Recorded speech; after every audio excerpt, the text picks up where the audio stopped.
Hello breaking చూస్తున్నాం. భువనగిరి లోక్సభ పరిధిలోని కాంగ్రెస్ ముఖ్య నేతలు సమావేశమయ్యారు. కోమటిరెడ్డి రాజగోపాల్ రెడ్డి నివాసంలో భువనగిరి కాంగ్రెస్ నేతలు సమావేశమయ్యారు. ఈ సమావేశానికి సీఎం రేవంత్ రెడ్డి హాజరయ్యారు. ఇక భువనగిరి పార్లమెంటు స్థాయి సమావేశం కార్యకర్తలకు సీఎం రేవంత్ రెడ్డి దిశానిర్దేశం చేయనున్నారు.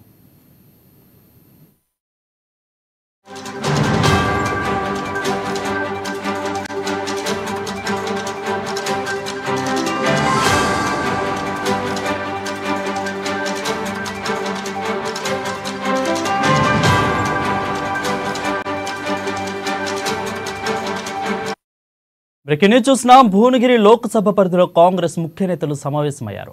కోమటిరెడ్డి రాజగోపాల్ రెడ్డి నివాసంలో భువనగిరి కాంగ్రెస్ నేతలు సమావేశమయ్యారు. ఈ సమావేశానికి సీఎం రేవంత్ రెడ్డి హాజరయ్యారు. భువనగిరి పార్లమెంటు స్థాయి సమావేశం కార్యకర్తలకు సీఎం రేవంత్ రెడ్డి దిశానిర్దేశం చేయనున్నారు. దీనిపై మరింత సమాచారం మా ప్రతినిధి హరీష్ లైవ్ ద్వారా అందిస్తారు. హరీష్, చెప్పండి. రైట్. అయితే భువనగిరి మునుగోడు ఎమ్మెల్యే రాజగోపాల్ రెడ్డి నివాసంలో భువనగిరి పార్లమెంట్ నియోజకవర్గాల ముఖ్య నేతలతో కూడా సీఎం రేవంత్ రెడ్డి భేటీ కొనసాగుతుంది.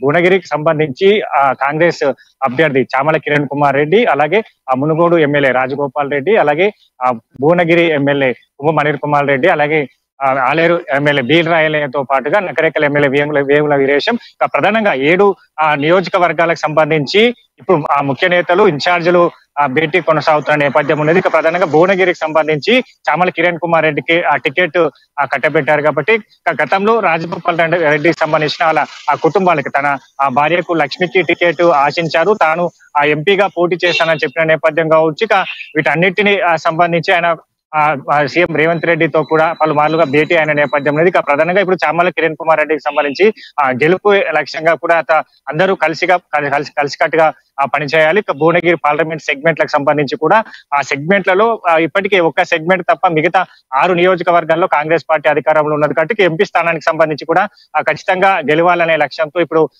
ముఖ్య నేతలకు కావచ్చు, ఇన్ఛార్జీలకు సీఎం రేవంత్ రెడ్డి సూచనలు చేస్తున్నారు. ప్రధానంగా ఇప్పుడు తెలంగాణలో 14 పార్లమెంటు సెగ్మెంట్ల గెలిపే లక్ష్యంగా కాంగ్రెస్ పార్టీ వెళ్తుంది. దీంతో కాంగ్రెస్ పార్టీకి సంబంధించి అక్కడ బీఆర్ఎస్ పార్టీకి సంబంధించి కూడా ప్రచారాలను ముమ్మరం చేశారు. ఆ ప్రచారాలకు సంబంధించి కూడా కాంగ్రెస్ పార్టీ తనదైన వ్యూహాలను సంధిస్తూ వస్తుంది.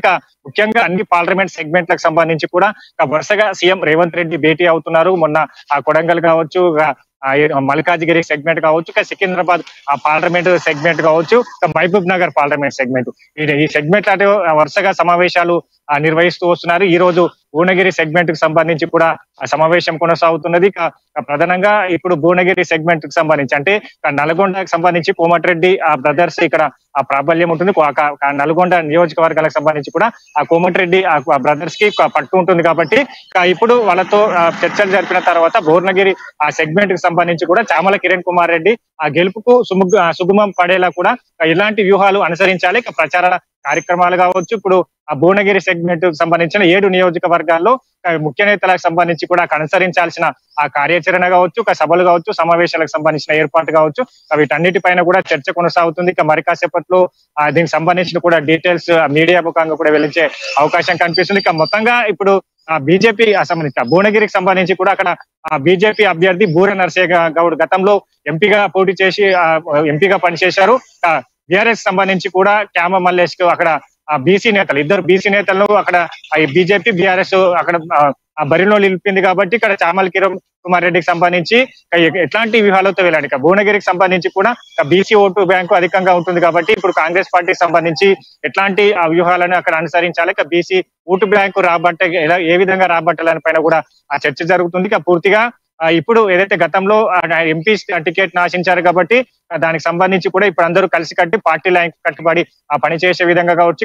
కోమటిరెడ్డి బజార్ కు సంబంధించి కూడా ఆ భువనగిరి సెగ్మెంట్ కి సంబంధించి కూడా చామల కిరణ్ కుమార్ రెడ్డి గెలుపు కృషి చేయాలని కూడా సీఎం రేవంత్ రెడ్డి వాళ్ళకి సూచనలు ఇచ్చే అవకాశం అయితే కనిపిస్తుంది. Right, thank you Harish for the updates.